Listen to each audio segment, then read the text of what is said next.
प्राचीन मगध की भूमि पर जब भोर की पहली किरण शाल वृक्षों की पत्तियों पर मोती सी ठहर जाती थी, जब गंगा की सहायक नदियां मंद स्वर में मंत्रसी बहती थीं, और जब वन की गहराइयों में पक्षियों का मधुर कलरव जागरण का संकेत देता था, तब राजगृह के समीप एक विशाल विहार स्थित था। वहां शांति केवल वातावरण में नहीं, श्वासों में भी बसती थी। भिक्षु गेरुए वस्त्रों में, मौन के अनुशासन में, ध्यान की अग्नि में अपने मन को तपाते थे। उसी विहार में एक युवा भिक्षु रहता था, सुमित्र।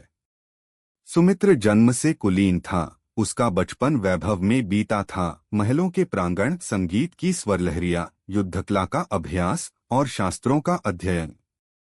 उसकी आंखों में तेज था, वाणी में आत्मविश्वास और शरीर में युवावस्था की ऊर्जा।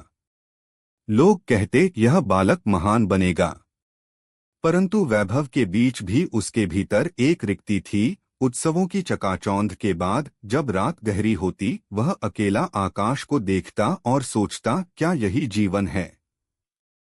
क्या सुख केवल क्षणिक है? एक दिन उसने मार्ग चुना। उसने गृह त्याग किया और संघ में प्रवेश किया। उसे लगा अब सब स्पष्ट होगा, अब मन शांत होगा। परंतु मन उतना सरल नहीं था। संघ में प्रवेश के बाद उसने नियमों का पालन किया। प्रातःकाल उठना, भिक्षाटन, ध्यान, श्रम, सेवा, बाहरी जीवन संयमित हो गया। पर भीतर, जब वह संसार में था, तब इच्छाएं स्वाभाविक लगती थीं। अब वही इच्छाएं उसे अपराध लगती थीं। कभी कोई स्मृति, कभी कोई कल्पना, कभी शरीर में उठती ऊर्जा, और वह घबरा जाता। क्या मैं अयोग्य हूँ? क्या मेरे भीतर अशुद्धि है? दिन में वह शांत दिखता, रात में मन में लहरें उठती। जितना वह दबाता, उतनी तीव्रता से वे लौट आती। उसके चेहरे पर थकान उतरने लगी। ध्यान में बैठते ही मन और भटकता। एक प्रातःकाल, जब धुंध अभी वन के ऊपर तैर रही थी, उसने साहस जुटाया और महान गुरु के समीप पहुंचा। वह झुका, पर उसकी आंखों में बेचैनी थी। भगवान ने उसे देखा, शांत दृष्टि, करुणा से भरी हुई। सुमित्र, तुम्हारा मन अशांत है। सुमित्र कांप गया, शब्द गले में अटक गए। अंततः बोला, भगवान, मेरे भीतर इच्छाएं उठती हैं, मैं उन्हें दबाता हूँ, पर वे लौट आती हैं। क्या मैं मार्ग के योग्य नहीं? बुद्ध ने मुस्कुराकर पास पड़े सूखे पत्ते को उठाया। यह पत्ता अग्नि में डालो तो जल जाएगा। वही अग्नि अन्न पकाती है, अंधकार मिटाती है। अग्नि शत्रु नहीं, अज्ञान उसका दुरुपयोग करता है। सुमित्र ने पहली बार राहत की हल्की हवा महसूस की। तो क्या इच्छा शत्रु नहीं है? जो उठता है वह दोष नहीं, जो समझा नहीं गया वही बंधन बनता है। बुद्ध बोले, मनुष्य के भीतर एक मूल ऊर्जा है। वही ऊर्जा नए जीवन को जन्म देती है। वही कला, काव्य, युद्ध, करुणा और ज्ञान का स्रोत बन सकती है। लोग उसे केवल काम कहते हैं, पर वह जीवन शक्ति है। तो मैं व्याकुल क्यों होता हूँ? क्योंकि तुम उसे दबाते हो। जिसे दबाया जाता है वह अंधकार में बढ़ता है। बुद्ध ने नदी का उदाहरण दिया। यदि नदी को रोक दो, वह सड़ने लगेगी। यदि उसे दिशा दो, वह खेत सींचेगी। सुमित्र के भीतर एक गांठ ढीली हुई। दिशा कैसे दूं, भगवन? पहले अपराध बोध छोड़ो। जो स्वाभाविक है वह पाप नहीं, उसे न समझना अज्ञान है। पर चित्र उठते हैं मन में, बादल आते हैं। क्या आकाश अशुद्ध हो जाता है? नहीं। तुम आकाश हो, बादल नहीं।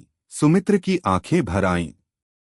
उसने पहली बार स्वयं को शत्रु नहीं, साधक की दृष्टि से देखा।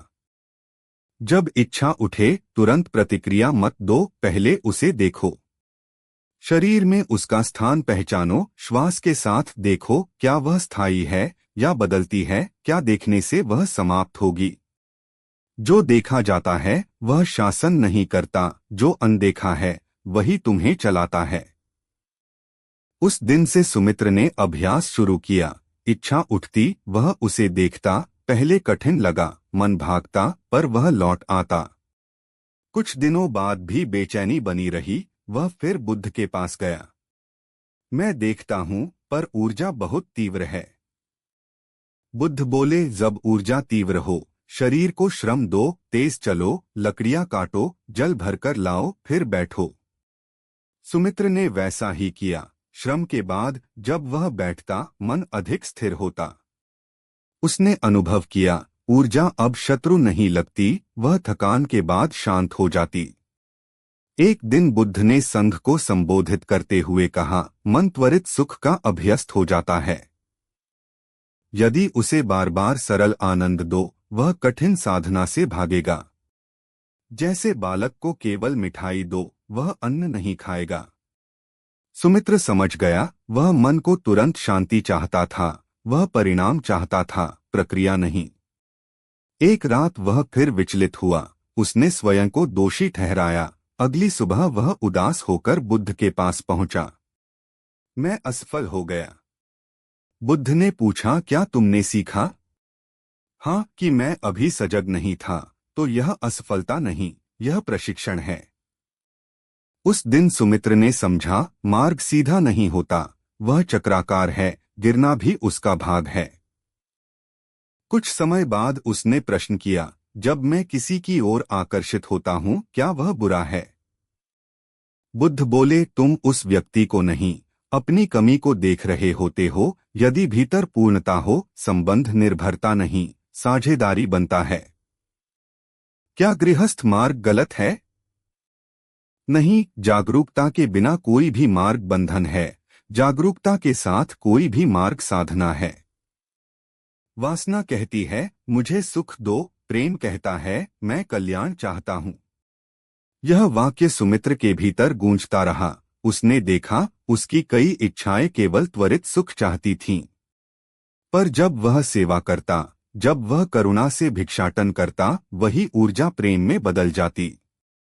एक संध्या बुद्ध ने कहा, ऊर्जा नीचे के केंद्रों में अटकी रहे तो मन केवल सुख खोजता है। वही ऊर्जा जब ऊपर उठती है, करुणा बनती है, फिर अंतर्दृष्टि। ऊपर कैसे उठती है? अनुशासन से, ध्यान से, निरंतरता से। सुमित्र ने अभ्यास गहरा किया। उसने श्वास पर ध्यान केंद्रित किया। उसने शरीर की संवेदनाओं को देखना सीखा। धीरे धीरे उसकी दृष्टि भीतर पैनी हुई। कुछ महीनों बाद उसने अनुभव किया, उसकी ऊर्जा अब बेचैनी नहीं, सृजन बन रही है। उसने संघ के लिए एक नया ध्यान कक्ष बनाने का प्रस्ताव रखा। उसने स्वयं योजना बनाई, लकड़ी काटी, भिक्षुओं को संगठित किया। काम करते समय उसके भीतर वही ऊर्जा थी, पर अब वह उद्देश्यपूर्ण थी। जब ध्यान कक्ष बना, बुद्ध वहां आए। उन्होंने शांत दृष्टि से देखा, ऊर्जा तटस्थ है, दिशा उसे अर्थ देती है। सुमित्र के भीतर कृतज्ञता उमड़ आई। बुद्ध ने उसे 3 चरण बताए। पहला, जागरूकता, हर इच्छा को नोट करो, प्रतिक्रिया से पहले विराम। दूसरा, दिशा, ऊर्जा आते ही उसे श्रम, अध्ययन या सेवा में लगाओ। तीसरा, स्थिरता, ध्यान गहरा करो, करुणा विकसित करो, सेवा नियमित रखो। सुमित्र ने 90 दिनों तक यह अनुशासन निभाया। बीच बीच में गिरावट आई, पर हर बार वह लौट आया। धीरे धीरे उसकी चाल बदल गई। पहले जो दृष्टि झिझकती थी, अब स्थिर थी। वह भीतर से हल्का महसूस करता, अब वह ऊर्जा से डरता नहीं था। एक दिन एक नया भिक्षु अपराध बोध से रोता हुआ आया। सुमित्र ने मुस्कुराकर वही कहा जो उसने सीखा था, इच्छा दोष नहीं, अज्ञान दोष है। वर्षों बाद जब वह स्वयं आचार्य बना, उसने संघ को संबोधित किया, ऊर्जा को शत्रु मत मानो, उसे खेल मत समझो, वह बीज है। बीज को दबाओगे तो सड़ेगा, बिखेरोगे तो खो जाएगा, रोपोगे, सींचोगे, दिशा दोगे तो वृक्ष बनेगा। वन में शाल वृक्ष अब भी खड़े थे, वर्षा अब भी गिरती थी, मनुष्य अब भी इच्छाओं से जूझता था, पर जो समझ लेता है वही मुक्त होता है। काम ऊर्जा मिट्टी है, प्रेम उसका फूल है, अनुशासन उसका माली है, जागरूकता उसका सूर्य है। और जब ये 4 मिलते हैं, तब जीवन केवल जीवित नहीं रहता, वह जागता है। अगर आपको ऐसी ज्ञानवर्धक कहानियां और जीवन बदलने वाली शिक्षाएं पसंद आती हैं तो प्राइड ज्ञान चैनल को जरूर फॉलो बटा सब्सक्राइब करें। यहाँ आपको मिलेगा जीवन ज्ञान, बुद्ध की शिक्षाएं, मोटिवेशन जो सच में काम करे, क्योंकि ज्ञान ही असली शक्ति है।